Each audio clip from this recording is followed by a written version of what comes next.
ঘর মোছার ঝামেলা থেকে এখন খুব সহজেই আপনারা মুক্তি পেতে পারবেন যদি এই ছোট্ট কাজটি করে থাকেন।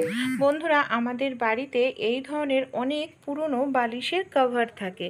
দেখা যায় বালিশের কভারটা রং চটে গেছে বা ছিঁড়ে গেছে, এই দেখুন। আর এই বালিশের কভারগুলো একেবারে সুতির হয়, তাই ছিঁড়ে গেলে বা রং চটে গেলে ফেলে না দিয়েও কিন্তু আমাদের ঘরের অনেক কাজে আমরা ব্যবহার করতে পারি। এমনই কিছু অসাধারণ টিপস আপনাদের সঙ্গে শেয়ার করব। চলুন প্রথম টিপসটি আমরা দেখে নিই। বন্ধুরা, দেখা যায় সকালবেলায় ভীষণ ব্যস্ততার মাঝে থাকা হয়। যাদের বাড়িতে ছোট বাচ্চা আছে, বাচ্চাদের স্কুলে নিয়ে যেতে হবে, সেক্ষেত্রে সবচেয়ে কঠিন কাজ হয়ে যায় বিছনা তোলা।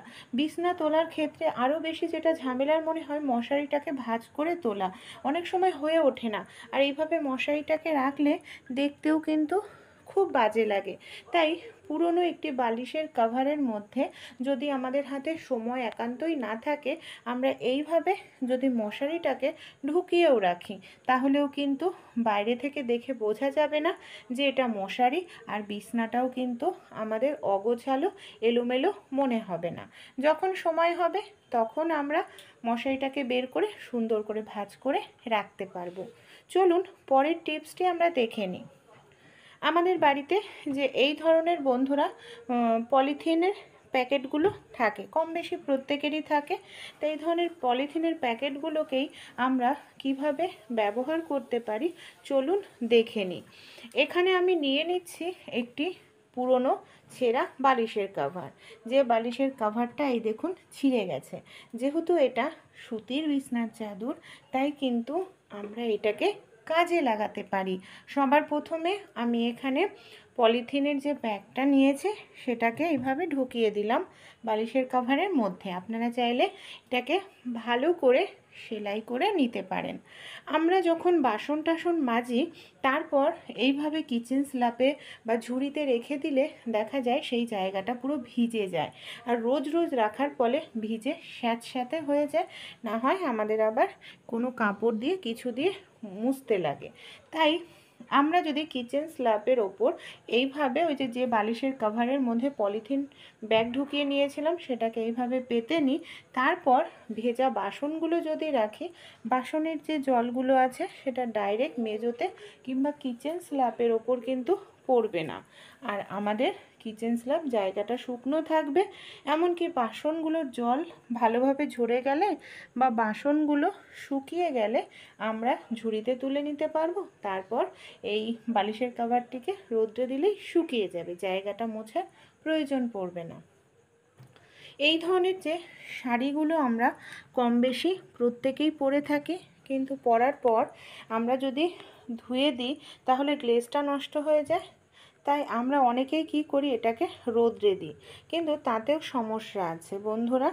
অনেক সময় এটাকে আমরা ডাইরেক্ট রোদ্রে দিলে দেখা যায় এর গ্লেজটা কিন্তু খুব সহজেই নষ্ট হয়ে যায় বন্ধুরা, কড়া রোদ্রের তাপের কারণে।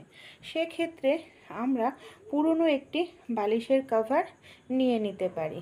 পুরনো একটি বালিশের কভারের মধ্যে আমরা যদি শাড়িটাকে এইভাবে দেখুন ঢুকিয়ে দিই, এইভাবে ঢুকিয়ে দিচ্ছি, তারপর আমরা এটাকে এই যে বালিশের কভারের ওপরে এইভাবে একটু ছিদ্র করে নিয়েছিলাম, হ্যাঙ্গারটাকে এইভাবে তুলে নিচ্ছি। এই দেখুন, আপনারা চাইলে বালিশের কভারটাকে ছোট করেও ভাঁজ করে নিতে পারেন। এইভাবে আমরা যে কোনো জায়গায় এটাকে রোদ্রে দিতে পারবো। রোদ্রে দিলে রোদও দেখানো হবে, সেই সঙ্গে কিন্তু ডাইরেক্ট যে রোদ্রের তাপ সেটা কিন্তু আমাদের শাড়িতে কখনোই লাগবে না। যার ফলে সুবিধাটা কি হবে, আমাদের শাড়ির যে গ্লেজটা সেটা কিন্তু ভালো থাকবে। এমনকি আমাদের শাড়ির কালারটা বা রং জ্বলে যায় যে রোদ্রে গেলে, সেই সমস্যাটাও কিন্তু হবে না। চলুন তাহলে পরের টিপসটি আমরা দেখে নিই। আমাদের বাড়িতে এক্সট্রা বিছনার চাদর বালিশের কভার থাকেই।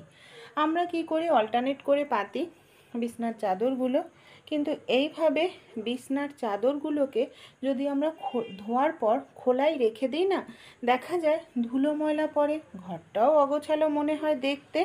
আর যখন আমরা আবার বিছনায় পাততে যাই দেখা যায় সে আবার নোংরা হয়ে যায়। তাই এখানে আমি পুরনো একটি বালিশের কভার নিয়ে নিচ্ছি, তার মধ্যে আমি এখানে বিছনার চাদরগুলো ভরে রাখবো। এইভাবে আপনারা বিছনার চাদর কিংবা আরও অন্যান্য জিনিসও কিন্তু ভরে রাখতে পারেন, জামা কাপড়গুলো যেগুলো লাগে না, তাহলে দেখবেন সেগুলো আপনাদের একেবারে পরিষ্কার পরিচ্ছন্ন থাকবে। যখন প্রয়োজন তখন তো সেগুলো খুলে ব্যবহার করতে পারবেন, এর ফলে সেগুলো কিন্তু নষ্ট হবে না, আর রোজ রোজ কাচার ঝামেলাও থাকবে না। চলুন পরের টিপসটি দেখে নিই। এখানে আমি নিয়ে নিয়েছি একটি হ্যাঙ্গার। কি করব, এই হ্যাঙ্গারটাকে দেখুন একটি বালিশের কভারের ওপরে পুরনো হয়ে গেছিলো, ছিদ্র করে নিয়েছি। এবার আমি এই ছিদ্রর মধ্যে দিয়ে হ্যাঙ্গারের হ্যাং করার জায়গাটাকে এইভাবে ঢুকিয়ে নিচ্ছি, আর বালিশের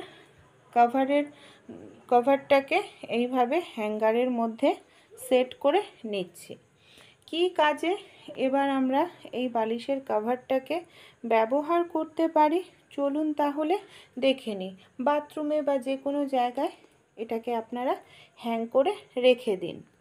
অনেক সময় কি হয়, আমাদের বাড়িতে যে নোংরা জামা কাপড়গুলো থাকে আমরা এখানে সেখানে রেখে দিই, এমনকি যখন আমরা কাচবো সেগুলো খোঁজাখুঁজি করতে লাগে, আর এখানে সেখানে রাখলে ঘরটাও নোংরা হয়ে যায়, আর মনেও থাকে না অনেক সময় কাচার সময়। তাই বাথরুমে বা যে কোনো জায়গায় এইভাবে রেখে দিন বালিশের কভার, তার মধ্যে পুরনো জামা কাপড়, নোংরা জামা কাপড় রাখুন, যখন কাচার প্রয়োজন বের করে ইউজ করতে পারবেন। চলুন পরের টিপসটি আমরা দেখে নিই। এখানে আমি একটি পুরনো কোল বালিশের কভার নিয়ে নিয়েছি। যেহেতু কোল বালিশের কভার অনেকটা বড় হয়, তাই এখানে কোল বালিশের কভারটাকে আমি দেখুন এইভাবে অর্ধেক করে নিলাম। তারপর এটাকে কি করব, আমাদের বাড়িতে যে ফুল ঝাড়ু থাকে এর মধ্যে আমি একটি ফুল ঝাড়ু এইভাবে ঢুকিয়ে নিচ্ছি। তারপর এইভাবে কোল বালিশের কভারটাকে ফুল ঝাড়ুর সঙ্গে খুব ভালো করে পেঁচিয়ে নিচ্ছি। এবার কি করব, কোনো গার্ডার নিয়ে নিন বা আপনারা একটি দড়ি নিয়ে নিন, দড়ির সাহায্যে খুব ভালো করে এটাকে টাইট করে বেঁধে নিন যাতে খুলে না যায়, আর এইভাবে টাইট করে আটকানো থাকে। চলুন এটাকে কি কাজে ব্যবহার করব দেখে নিই। আমাদের বাড়িতে অনেক সময় দেখা যায় প্রচুর ঝুল পড়ে, মাকড়সারা জাল তৈরি করে, যেটা পরিষ্কার করার জন্য হয়তো আমাদের ফুল ঝাড়ু হাতের কাছে থাকে না। সেক্ষেত্রে এইভাবে পুরনো বালিশের কভারের মধ্যে আপনারা ঝাড়ু ঢুকিয়ে খুব সহজেই ফুল ঝাড়ুটাকে ব্যবহার করতে পারেন ফুল ঝাড়ু হিসাবে। যেখানে ঝুল পড়েছে, নোংরা রয়েছে, সেই সব জায়গা আপনারা খুব সহজেই পরিষ্কার করতে পারবেন। আর দেখুন এই ঝাড়ু অনেকটাই লম্বা হয়, যার ফলে আমাদের খুব সহজেই অনেক উঁচু পর্যন্ত হাত পৌঁছে যাবে। এমনকি মাকড়সার যে জাল, সেই জালটাকে আমরা খুব সহজেই কিন্তু ভাঙতে পারবো। ঘর বাড়ি পরিষ্কার পরিচ্ছন্ন থাকবে। চলুন পরের টিপসটি দেখে নিই। এখানেও একটি কোল বালিশ নিয়েছি, সেটার এইখানে মাঝখানটা ছিদ্র হয়ে গেছে। এটাকে কিভাবে আমরা ব্যবহার করতে পারি চলুন তাহলে দেখে নিই। আমাদের বাড়িতে অনেক পুরনো পাপোশ থাকে, দেখা যায় পাপোশগুলো এতটাই পুরনো হয়ে গেছে যে দেখতে কিন্তু ভীষণ বাজে লাগে। তাই আর বাথরুমের কাছে দেখা যায় পাপোশগুলো দিলে এই ধরনের সিনথেটিকের যদি একটু পাপোশ হয় সহজে জলটা টানতে চায় না। তাই পুরনো বালিশের কভারের মধ্যে এইভাবে দেখুন আমি পাপোশটাকে ভরে নিচ্ছি। এইভাবে আপনারা সমান করে ভরে নিন, আর যদি আপনাদের অসুবিধা হয় সুই সুতো দিয়ে একবারে আপনারা সেলাই করেও কিন্তু নিতে পারেন ভালোভাবে, তাহলে আর এটা খুলে যাওয়ার কোনো রকম চান্স থাকবে না। তাই যেখানে আপনাদের জলের কাজবাজ হয় বাথরুমের বাইরে আপনারা এই ধরনের পাপোশটি দিয়ে দিন, দেখবেন এইভাবে পাপোশের ওপর পা মুছলে পাপোশটার পায়ে যে জল থাকে খুব তাড়াতাড়ি টেনে যাবে পায়ের জল, এমনকি পুরনো পাপোশও বাইরে থেকে কিন্তু বোঝা যাবে না। এখানে নিয়ে নিয়েছি আমি দুটো ক্লিপ, আর আমাদের বাড়িতে যে থাকে ওয়াইপার সেই ওয়াইপার নিয়ে নিয়েছি। কী কাজে এটাকে আমরা ব্যবহার করব চলুন তাহলে দেখে নিই। পুরনো যে বালিশের কভার থাকে, ছিঁড়ে গেছে, ব্যবহার করি না, সেই ধরনের বালিশের কভার নিয়ে নিয়েছি। সবার প্রথমে দেখুন আমি এইখানে বালিশের কভারটার মধ্যে ওয়াইপারটাকে বন্ধুরা আমি পরিয়ে নিচ্ছি। তারপর বালিশের কভারটাকে এইভাবে ওয়াইপারের মধ্যে ভালো করে আমাদের পেঁচিয়ে নিতে হবে। বালিশের কভারটি যাতে খুলে না যায় এর জন্য এখানে আমি নিয়ে নিচ্ছি দুটো ক্লিপ, মানে জামা কাপড়ের যে ক্লিপ থাকে সেই ক্লিপ দিয়েই খুব ভালো করে এইভাবে দেখুন আটকে নেব। কী কাজে এটাকে ব্যবহার করব চলুন দেখে নিই। এটার সাহায্যে আমরা খুব সহজেই আমাদের ঘরটাকে মুছে নিতে পারি। কারণ এইভাবে ঘরটা যদি মুছি, আলমারির নিচে বা খাটের নিচে অনেক সময় প্রচুর ধুলো ময়লা নোংরা জমে যায়, যেখানে আমাদের হাত পৌঁছায় না, সেই সব জায়গাগুলোতেও আমরা খুব সহজেই মানে পরিষ্কার করতে পারবো। এমনকি এই দেখুন কত নোংরা ছিল খাটের তলায়, সেটা বেরিয়ে এসছে।